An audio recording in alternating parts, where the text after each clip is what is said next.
పెళ్ళైనా పండగైనా వేడుక ఏదైనా పట్టుచీరల ప్రత్యేక వేదిక వారాహి సిల్క్స్.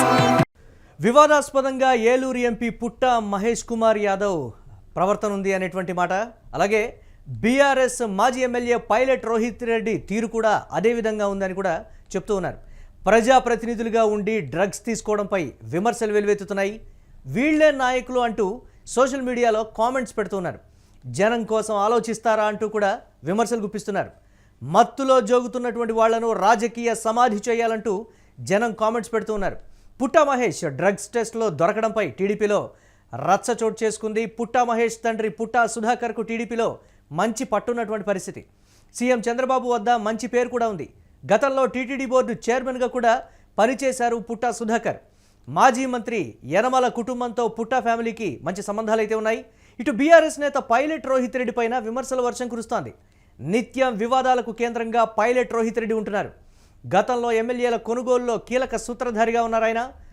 ఆ కేసుకు సంబంధించి అలాగే గతంలో ఓ పబ్లో సింగర్ రాహుల్ సిప్లిగంజ్పై పైలట్ సోదరుడు రితీష్ రెడ్డి దాడి చేసినటువంటి ఘటనలు ఇలా ఒక్కొక్కటిగా కూడా వెలుగు చూస్తున్నటువంటి పరిస్థితి ఉంది. ముందుగా ఇదే అంశానికి సంబంధించి మరిన్ని అప్డేట్స్ మా కరెస్పాండెంట్ అర్జున్ అందిస్తారు. అర్జున్, ముందుగా ఆంధ్రప్రదేశ్కు సంబంధించి పుట్ట మహేష్ కుమార్ యాదవ్ టీటీడీ మాజీ చైర్మన్ కొడుకు అయినటువంటి పరిస్థితి ఉంది. పుట్ట సుధాకర్ యాదవ్కి ఎంత మంచి పేరుందో తెలిసినటువంటి పరిస్థితి చంద్రబాబు వద్ద. అలాగే యనమల రామకృష్ణుడు వియంకుడు కూడా సుధాకర్ యాదవ్. సో ఏంటి ఇంత మంచి బ్యాక్గ్రౌండ్, ఇన్ని రకాలుగా ఉండి కూడా ఏంటి డ్రగ్స్ తీసుకోవడం అనేటువంటి మాట. టీటీడీ మాజీ అంటే టీటీడీ బోర్డుకి చైర్మన్గా చేసినటువంటి వ్యక్తి అంటే మనం చూస్తూ ఉంటాం. కట్టుబాట్లు కావచ్చు, ఆచారాలు కావచ్చు, వ్యవహారాలు కావచ్చు, దీనికి సంబంధించి వారి పిల్లలు ఏ విధంగా ఉంటారనేది కూడా ఒక అంచనాకు వచ్చినటువంటి పరిస్థితి. ఎంపీగా ఉన్నటువంటి వ్యక్తే డ్రగ్స్ తీసుకొని పాజిటివ్గా వచ్చినటువంటి పరిస్థితి ఉంది ఆ టెస్ట్లో. ఏంటి, ఎలా చూడాలంటారు ఈ పరిణామాన్ని, ఎలా విశ్లేషించుకోవాలి అసలు మనం?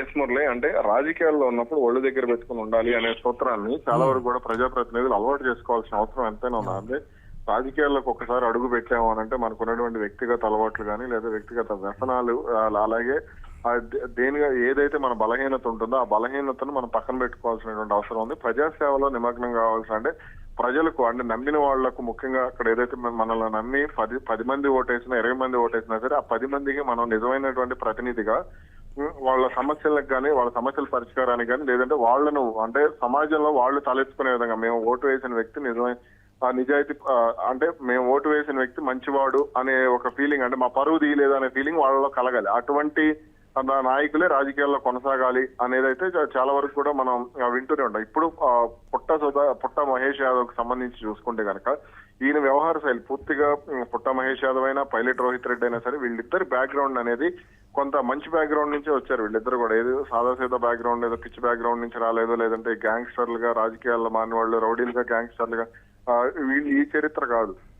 ఏది పుట్ట మహేష్ యాదవ్ కి సంబంధించి పైలట్ రోహిత్ రెడ్డి ముందు నుంచి వివాదాల్లో ఉన్నప్పటికీ కూడా పుట్ట మహేష్ యాదవ్ కి సంబంధించి చూసుకుంటే ఆయన తండ్రికి కానీ లేదంటే ఆయన మామకు కానీ ఉన్నటువంటి గుర్తింపు మనం చూస్తూనే ఉన్నాం. తాజాగా అంటే మొయినాబాద్ లో జరిగినటువంటి డ్రగ్స్ పార్టీ దీనికి సంబంధించి ముఖ్యంగా పైలట్ రోహిత్ రెడ్డి అంటే ఆయన వివాదాల కేర్ ఆఫ్ అడ్రస్. ముందు నుంచి కూడా ఆయన వివాదాల్లోనే ఏదో ఒక రూపంలో దాడులు చేయటం కానీ లేదంటే కాల్పులు కట్టడం కానీ డ్రగ్స్ వ్యవహారం కానీ లేదంటే ఈ ఎమ్మెల్యేల కొనుగోలు వ్యవహారం ఇవన్నీ కూడా ఏదో ఒక రూపంలో పైలట్ రోహిత్ రెడ్డి చుట్టూ వివాదాలు నడుస్తూనే ఉంటాయి.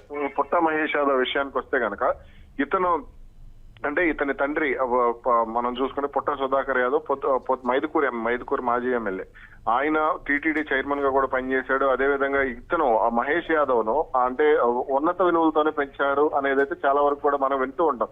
మహేష్ యాదవ్ హైదరాబాద్ లోని జేఎన్టీయూలో అతను సివిల్ ఇంజనీరింగ్ లో బీటెక్ పూర్తి చేయడం, ఆ తర్వాత పిఎస్కే ఇన్ఫ్రాస్ట్రక్చర్ అనే నిర్మాణ సంస్థకు మేనేజింగ్ డైరెక్టర్ గా పనిచేయడం, ఆంధ్రప్రదేశ్, తెలంగాణ, తమిళనాడులో కీలకమైనటువంటి ఇన్ఫ్రాస్ట్రక్చర్ కి సంబంధించి వాళ్ళు పనులు చేయడం, ఆ సంస్థను ఆయన ముందుకు నడిపించడం అవన్నీ కూడా జరిగినాయి. ఆ రాజకీయ జీవితం 2024 ఎన్నికల్లో ఆయన ఏలూరు నుంచి పోటీ చేశారు. అలాగే ఆయన మామ, ఎవరైతే ఆయనకు పిల్లనిచ్చినటువంటి మామ ఉన్నారో యనమల రామకృష్ణుడు, మాజీ ఆర్థిక శాఖ మంత్రి, మాజీ ఎమ్మెల్సీ, టీడీపీ సీనియర్ నేత యనమల రామకృష్ణుడు, అటువంటి ఆ కుటుంబ నేపథ్యం, 2 కుటుంబాలు కూడా బలమైనటువంటి రాజకీయ నేపథ్యం ఉన్నటువంటి కుటుంబాల నుంచి వచ్చినటువంటి వ్యక్తి పుట్ట మహేష్ యాదవ్. కాబట్టి ఈయన మరింత జాగ్రత్తగా ఉండాలి. పైలట్ రోహిత్ రెడ్డి కంటే కూడా ఈయన మరింత అప్రమత్తంగా ఉండాల్సినటువంటి అవసరం ఉంది. అలా కాకుండా ఏదో వీకెండ్ లో ఏర్పాటు చేసినటువంటి డ్రగ్స్ పార్టీకి ఇలా వెళ్ళడం అనేది నిజంగా ఆ బాధాకరమైనటువంటి విషయంగానే చెప్పుకోవచ్చు. దీనికి సంబంధించి అతనితో పాటుగా అతని అతని తండ్రి, అదేవిధంగా అతని మామ యనమల రామకృష్ణుడు, వీళ్ళిద్దరిని కూడా రాజకీయ పరంగా టార్గెట్ చేసేటువంటి అవకాశాలు ఉంటాయి. వీళ్ళిద్దరిని రాజకీయంగా విమర్శించేటువంటి అవకాశం ఉంటుంది. అంటే వారసులకు ముందుగా అంటే ఈ సందర్భంగా వస్తుంది ఏంటంటే వారసులకు ముందుగా టికెట్లు ఇచ్చే ముందు వారి వ్యక్తిగత పరిస్థితి ఏ విధంగా ఉంది, వారి వ్యక్తిగత ప్రవర్తన మంచిగా ఉందా లేదా, వారి హ్యాబిట్స్ ఏంటని తెలుసుకొని ఇస్తే బాగుంటుంది అనేటువంటి మాట. మేము మీ పార్టీని చూసి ఓటు వేస్తున్నాం, కానీ మేము గెలిపించుకున్న తర్వాత వారి విధమైనటువంటి పనులకు పాల్పడుతూ ఉంటే మాకు మరో విధమైనటువంటి ఆలోచన వస్తుంది అనేటువంటి మాట. అంటే సర్వైవ్ ఖచ్చితంగా ఇతను భారీ మెజారిటీతో ఏలూరులో చూసుకుంటే పుట్ట మహేష్ యాదవ్ దాదాపు 1,80,000 ఓట్ల తేడాతో గెలిచినట్టున్నాడు కారుమూర్తి సునీల్ మీద. అంటే అతని మీద ఏ స్థాయిలో నమ్మకం ఉంది అంటే అతని మా నియోజకవర్గానికి అసలు వాస్తవానికి వాళ్ళది కడప జిల్లా రాయలసీమ ప్రాంతం అయినప్పటికీ కూడా ఏలూరు ఎంపీకి అవకాశం ఇచ్చినప్పుడు అతను అంటే ఎంత ఆ నియోజకవర్గ ప్రజలకు 1,80,000 మెజారిటీ అంటే అంత ఈజీ కాదు. కాబట్టి అతను అలాగే చిన్న వయసు అతి పిన్న వయసులో ఉన్నటువంటి ఎంపీల్లో కూడా ఏపీకి సంబంధించి ఆయన ముందు భర్త ఎవరో ఉన్నట్లున్నారు, వాళ్ళ తర్వాత పుట్ట మహేష్ యాదవ్ ఉన్నారు.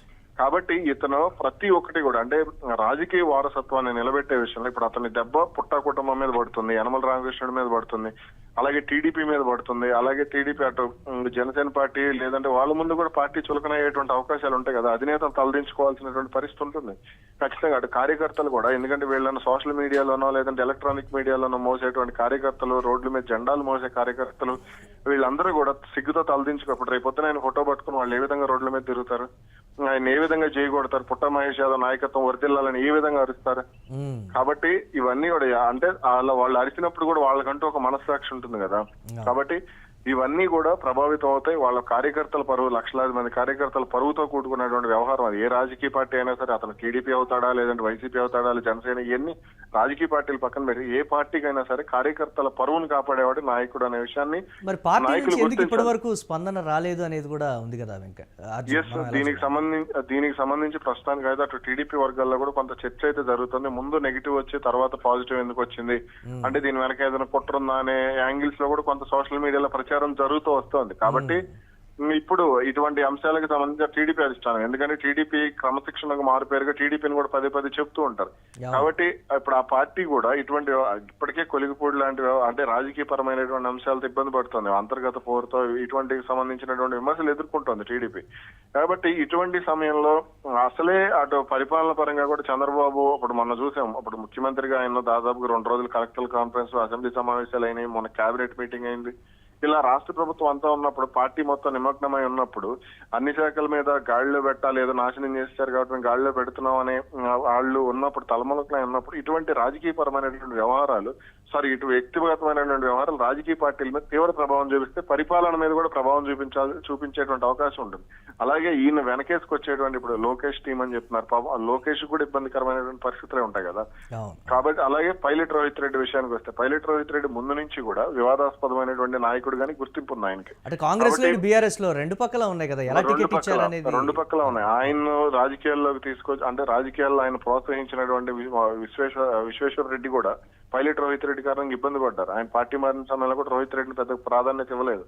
కాబట్టి ఇవన్నీ కూడా అంటే ఇక్కడ మనం స్నేహం చేసేటప్పుడు, రాజకీయాల్లో ఉన్నప్పుడు మనం ఎవరితో స్నేహం చేస్తున్నాం, మనం ఎవరితో తిరుగుతున్నాం, మనం ఎవరితో మాట్లాడుతున్నాం, దానివల్ల రాజకీయ మనకు ఓటేసిన వాళ్ళకి ఏ విధంగా ప్రభావం చూపుతుంది, మనం నమ్మిన వాళ్ళకు సీట్లు ఇచ్చిన వాళ్ళకి ఏ విధంగా ప్రభావం చూపుతుంది అనేటువంటి ఆ విజ్ఞతలో కూడా రాజకీయ నాయకులు ప్రవర్తించాల్సినటువంటి అవసరం ఉంది. ఈ రోజు అతని మన డ్రగ్స్ టెస్ట్ లో కూడా అతను చేసినటువంటి వ్యవహారాలకు సంబంధించి మీడియాలో పెద్ద చర్చ జరుగుతుంది. యూరిన్ లో నీళ్లు కలిపారని చెప్పేసి, ఆ తర్వాత అందుకని అనుమానం వచ్చి బ్లడ్ టెస్ట్ చేశారని చెప్పి ఇవన్నీ కూడా జరుగుతూ వస్తున్నాయి. కాబట్టి ఈ వార్తలన్నీ కూడా అనవసరంగా వార్తల్లో నిలవటం, దానివల్ల వాళ్ళకి వచ్చేటువంటి అరగంట పావుగంట మత్తు కోసం, గంట మత్తు కోసం ఎటు ఇంతమంది ఇబ్బంది పడాల్సినటువంటి అవకాశం కనపడుతుందన్నప్పుడు వాళ్ళు చాలా జాగ్రత్తగా ఉండాల్సినటువంటి అవసరం అయితే ఉంది. అంటే బీఆర్ఎస్ అయితే రియాక్ట్ అవ్వలేదు, అటు టీడీపీ ఏ విధంగా రియాక్ట్ అవుతుంది అనేటువంటిది అయితే ప్రధానంగా వినిపిస్తున్నటువంటి చర్చ కదా. ఈ రెండు పార్టీలు ఎలా చూస్తాయంటారు ఈ సంఘటన? ఇక్కడ ఒక విషయం నాకే కాదు చాలా మంది అటు టీడీపీ వర్గాలకు సంబంధించి కూడా చాలా ఆశ్చర్యకరమైనటువంటి విషయం. ఒక వైపున టీఆర్ఎస్ నుంచి హరీష్ రావు గానీ, కేటీఆర్ గానీ, కేసీఆర్ గానీ వీళ్ళందరూ కూడా టీడీపీని ఏదో ఒక రూపంలో విమర్శిస్తూ తిడుతూ ఉంటారు. మనం చూస్తే అంటే అసలు రేవంత్ రెడ్డికి వీళ్ళందరూ కూడా సపోర్ట్ గా ఉంటారు. అలాంటి సమయంలో ఒక టీడీపీ ఎంపీ ఒక బీఆర్ఎస్ వివాదాస్పద ఎమ్మెల్యేతో స్నేహం చేయడం అనేది అంటే అది కూడా డ్రగ్స్ పార్టీ. అంటే డ్రగ్స్ అంటే వాళ్ళిద్దరి మధ్య ఎంత సన్నిహిత సంబంధాలు ఉన్నాయో మనం అర్థం చేసుకోవచ్చు. అంత ఎవరిని పడితే వాళ్ళకి డ్రగ్స్ పార్టీని పిలిచేసి ఫంక్షన్లకు పార్టీలకు పిలిచేటువంటి అవకాశం ఉండదు. కాబట్టి ఇక్కడ కార్యకర్తల మనోగతం కూడా కొంత వాళ్ళు కూడా మానసికంగా కొంత ఇబ్బంది పడేటువంటి అవకాశమే ఉంటుంది. కాబట్టి మరి దీనికి సంబంధించి అటు బీఆర్ఎస్ కానీ లేదంటే వీళ్ళందరూ పైకి తిట్టుకున్నా లోపల అందరూ ఒకటే, అన్ని ఒకే తాను ముక్కలు, అందరూ కలిసి ఒక దగ్గరే ఉడుకుతారు, అందరూ కలిసి ఒక పళ్ళెంలోనే తింటారనే క్లారిటీ వీళ్ళు ఇచ్చేశారు. ఎస్ అంటే ఫైనల్గా ఎలా ఉండబోతుంది అంటారు రాజకీయ పరిస్థితులు? రాజకీయ పరిస్థితి అయితే ఈ ప్రభావం టీడీపీ మీద గట్టిగా పడుతుంది. దీనికి సంబంధించి టీడీపీ అధిష్టానం వివరణ ఇచ్చుకోవాల్సినటువంటి పరిస్థితి కూడా క్రియేట్ అయిపోయింది. అటు నియోజకవర్గంలో కూడా ఎమ్మెల్యేలు కూడా ఇప్పుడు రేపు పొద్దున ఆయన నియోజకవర్గంలోకి వెళ్తే ఇప్పుడు మనం అరవ శ్రీధర్ని చూసాం. అరవ శ్రీధర్ని జనసేన ఎమ్మెల్యేలు అసెంబ్లీ ప్రాంగణంలో కొంత చులకనగా మాట్లాడారనే వార్తలు కూడా వచ్చాయి కదా. కాబట్టి ఇప్పుడు రేపు పొద్దున ఈ నియోజకవర్గంలో తిరిగితే లేదా పార్లమెంట్కి వెళ్తే అక్కడ మొత్తం అందరూ చూస్తారు కదా వార్త. కాబట్టి వీళ్ళందరూ ఎంత ఇదిగా చూసేటువంటి పరిస్థితి ఉంటుంది. కాబట్టి ఇవన్నీ కూడా ఒళ్ళు దగ్గర పెట్టుకుని ప్రవర్తిస్తే అటు నమ్మిన వాళ్ళకి నమ్మకం పెట్టుకున్న వాళ్ళకి కూడా ఇబ్బంది ఉండదు. Right, thanks for updates Arjun. ఇక ఎస్పీ ఏం మాట్లాడారు ఒకసారి చూద్దాం.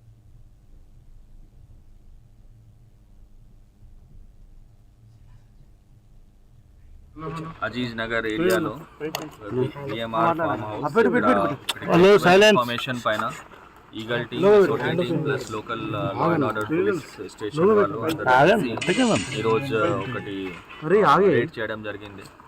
ఈ రేడ్లో మనకి ఇన్ఫర్మేషన్ ఏంటంటే కొంతమంది ఇక్కడ వచ్చి పార్టీ చేస్తున్నారు, డ్రింక్ చేస్తున్నారు, దాంతోపాటు డ్రగ్స్ కూడా ఉండే అవకాశం ఉన్నాయి, అది ఇన్ఫర్మేషన్ ఉండే. దాన్ని బట్టి టీం ద్వారా చెక్ చేస్తూ ముందుకు వచ్చారు. వచ్చే క్రమంలో ఇక్కడ రాగానే టీం చుట్టూ విధంగా రాగానే ఒకటి ఫైరింగ్ కూడా యాక్సిడెంట్, వన్ ఫైరింగ్ రౌండ్ కూడా వచ్చేసింది. మన వాళ్ళు చెప్తే మనం పోలీస్ వాళ్ళందరూ ఉన్నామని చెప్పేసి ముందుకు వచ్చారు. వస్తే ఒక పర్సన్ నమిత్ శర్మ, ఆయన దగ్గర ఇది రియల్ ఎస్టేట్ ఢిల్లీ అతను, ఆయన దగ్గర వెపన్, ఆ వెపన్ లో ఒక live round as well as ఒకటి ఖాళీ కార్తూస్ కూడా తర్వాత దొరికింది. మొత్తం ఈ ఇక్కడ పార్టీ దానిలో 10 మంది దాకా ఉన్నారు. 10 మందిలో different realtors, business men as well as political persons కూడా ఉన్నారు. మెయిన్ అయితే దీనిలో ఎక్స్ఎమ్మెల్యే తాండూర్ గారు, రోహిత్ రెడ్డి గారు, తర్వాత ఎంపీ ఏలూరు ఏపీ పుట్ట మహేష్ కుమార్ గారు, తర్వాత శ్రవణ్ కుమార్, అట్లాగే రితేష్ రెడ్డి, విజయ్ కృష్ణ, కౌశిక్ రవి, సరీఫ్ రెడ్డి, అర్జున్ రెడ్డి. ఈ చెక్ చేస్తే 5గురుది పాజిటివ్ వచ్చింది. ఆ 5గురు పాజిటివ్ కూడా మనం కన్ఫర్మేషన్ కోసం హాస్పిటల్కి పంపించాం. బ్లడ్ శాంపుల్ తీసుకొని దాన్ని బట్టి ముందు మనం తీసుకెళ్తాం. గన్ అనేది నమిత్ మిశ్రాది కాదు, రితేష్ రెడ్డిది ఉంది. ఆయనకి వెపన్ లైసెన్స్ కూడా ఉంది, రివాల్వర్ లైసెన్స్ ఉంది.